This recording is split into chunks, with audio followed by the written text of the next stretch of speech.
At my father's funeral, my stepmother stood up before the priest could even speak. She pointed straight at me in the 9th row and shouted, "Remove her, she is not his daughter." My stepsister Whitney smiled and added loudly, "That means she gets nothing." 11 relatives turned their backs. No one defended me. I stood there alone, hands at my sides, while the woman who stole my father's last 14 years humiliated me in front of God and his entire family. They laughed at my silence. What they didn't know was that an older man in a grey suit at the back of the church had been waiting 14 years for this exact moment. When he finally stepped forward and opened the black envelope, every smile in the front pew froze. My name is Emma Hayes, 31 years old. I hadn't driven the road from Asheville to Annapolis in 14 years. I left North Carolina at midnight when the call came, drove through the dark of West Virginia and the blue of Virginia at dawn, and arrived at St. Anne's at 9:42. I parked a block away. The church sat on Duke of Gloucester Street, brick and white trimmed. February light showed everything but warmed nothing. I wore a grey wool coat that still smelled of flour. I'd been at the bakery when the call came. A taxi pulled up. An older man stepped out. Grey suit, grey hair, a black leather briefcase pressed against his side. He looked at no one, then at me. He nodded once and walked toward the church door without waiting. I followed. Inside, the air was heavy with lilies. A woman in navy stopped me before the center aisle. "Emma, I'm Teresa Voss. I knew your mother in college." She walked me to the 9th row. I sat. I counted the heads. My Aunt Constance in the 3rd row, my father's brothers and their wives in the 5th, 2 cousins, business partners. My father's photograph stood beside the closed casket, a blue Oxford shirt I'd seen once before, in another room, in another year. I turned. The grey-suited man was already seated in the last row, briefcase flat across his knees. He nodded again, slightly, as if to say, "I am here. Be still. Day." Father Brennan stepped up. That was when my stepmother, Veronica, stood.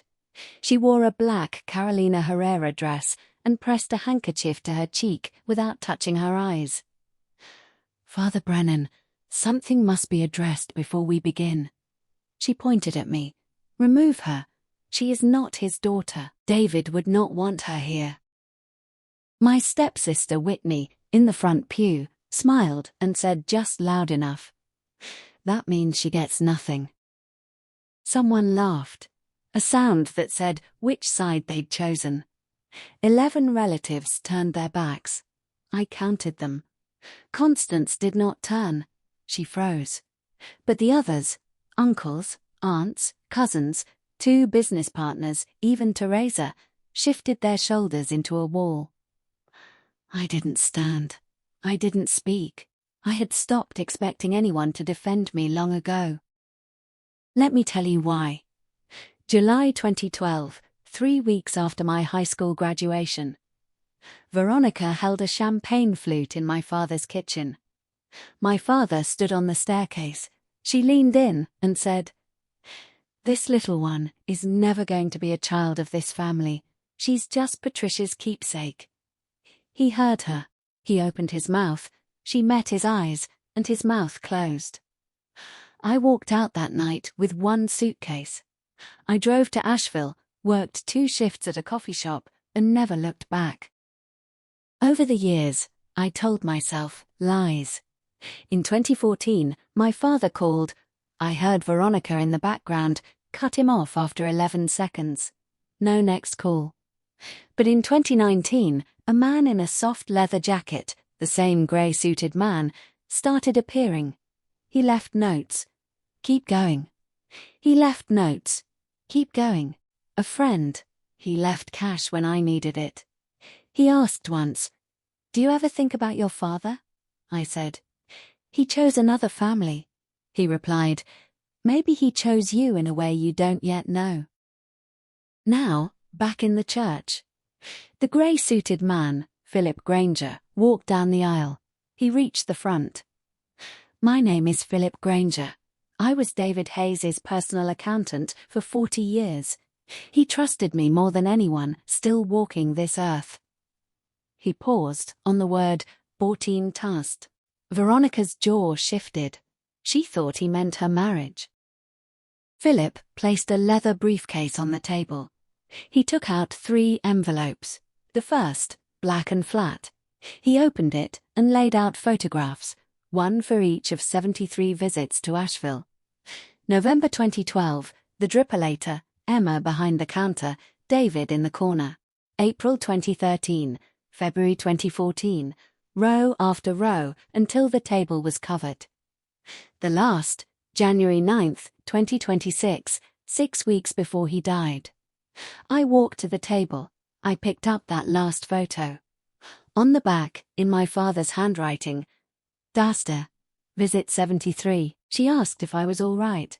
I lied. Dadasta." Veronica stood. "This is staged. He never went to Asheville." Philip pulled out a second stack. Boarding passes. Asheville Regional, 73 times. First, November 14th, 2012. Last, January 9th, 2026. Veronica sat down without being asked. Philip opened the second envelope, a folder and a brass key on a leather cord. This account was opened September 4th, 2012, First National Trust, Burlington. Sole beneficiary, Emma Eleanor Hayes. Current balance, $1,410,000, funded quarterly for 14 years. Never part of David's estate. He lifted the key. "This is for a cabin in Stowe, Vermont, purchased April 2024. Deed lists Emma Eleanor Hayes as sole owner. Veronica never owned it." Veronica stood again. "That money is mine, Philip. The transfers were completed in 2012 and 2024. There is nothing to contest. The estate after funeral costs is about $28,000. You are welcome to it." Whitney turned to her mother. "When did you know about this?" Veronica didn't answer. Whitney looked at Philip. "I swear I didn't know." Philip picked up the third envelope, cream, sealed with red wax. He broke it. The letter was 9 pages long. He read the marked parts. "Emma, if you are reading this, I am sorry. Please read to the end before you decide what kind of father I was. I must tell you about your mother. In spring 1986, at 17, she became pregnant. She gave birth to a baby girl placed for adoption. Her grandmother, Eleanor Whittam, was the only one kind to her. Your mother carried that secret until she died. She told me in 1990. I did not walk away. I told her she had done nothing wrong, but she never believed me." Veronica discovered the adoption file in November 2014. She threatened to tell everyone, her church, our friends, your mother's family, and you, as a scandal, as a sin. She would let your mother be remembered as a liar. I recorded her threat in a hotel suite in Delaware. But I was afraid you would wake up one morning and hate your mother before you understood her. I chose your mother's memory over our future.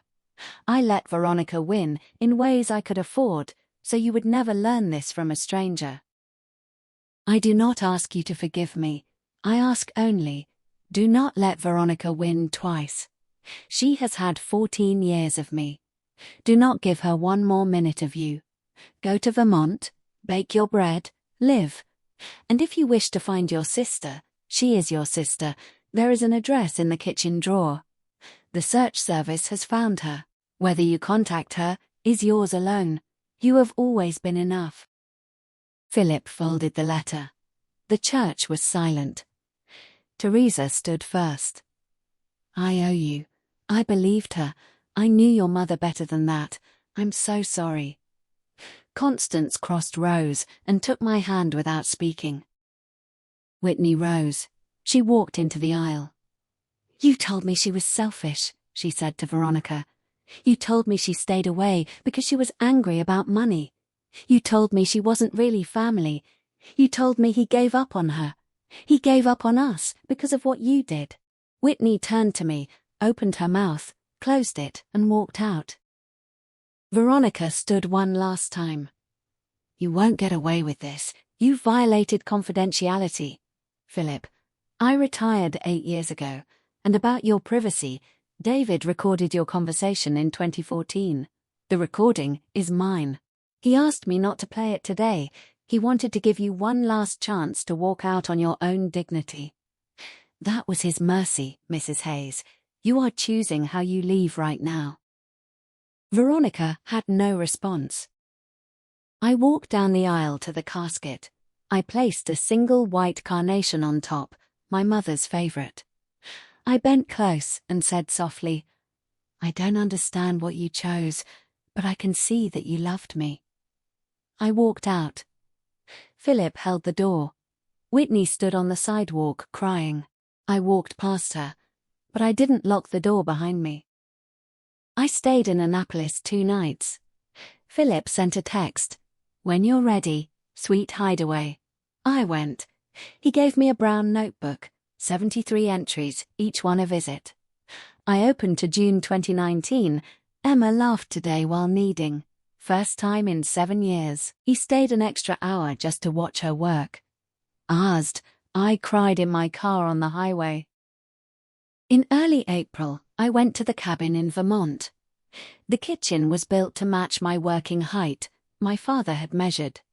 A small brick above the oven was etched. TS, for EM, wherever you choose to bake. I made rosemary sourdough. I opened the kitchen drawer. Inside, a photo album of my mother at 17, at 18, pictures I'd never seen. And a single sheet, a name and address in Frederick, Maryland, my sister.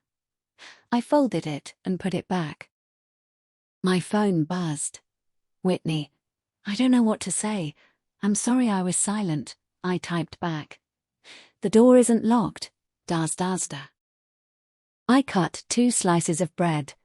I set one on the other side of the table. For 14 years, I waited for someone to stand up for me in that room. I didn't know that someone had been standing up for me for 14 years already, just not where I could see him. If you're standing in the 9th row of your own life, waiting for someone to say your name, know this. Sometimes the person you've been waiting for has already stood up, in small ways, in distant rooms, for longer than you've known how to be hurt. Look behind you, not in front. I'm going to finish my tea now.